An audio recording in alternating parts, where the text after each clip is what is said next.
एक जुगाड करून केलेला केक पण मुलांनी इतक्या आवडीने खाल्ला त्यांना कळलं सुद्धा नाही यामध्ये काय काय टाकलेलं आहे. आणि आज मौसम विभागाचा अंदाज बरोबर ठरलेला होता, भरपूर पाऊस येत होता.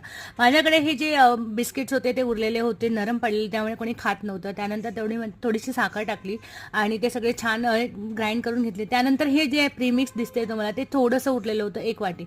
आता या 1 वाटी प्रीमिक्सचं मी करणार काय आणि एवढ्याशा बिस्किटांचं सुद्धा करणार काय, त्यामुळे हे सगळं एकत्र केलं आणि मस्त म्हटलं चला केक बनवूया.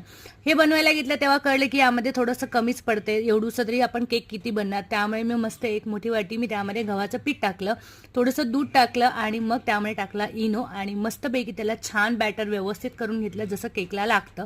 आणि हे अशा पद्धतीने हा पूर्ण जुगाडू केक तयार झालेला होता. त्याला छान 25 मिनिटासाठी स्टीम करून घेतला आणि हे उरलेले होते ते डार्क चॉकलेटचा चुरा तो सुद्धा त्यामध्ये टाकला आणि असं सगळं एकत्र करून मस्त अशी डिश तयार झाली होती, म्हणजे केक तयार झालेला होता.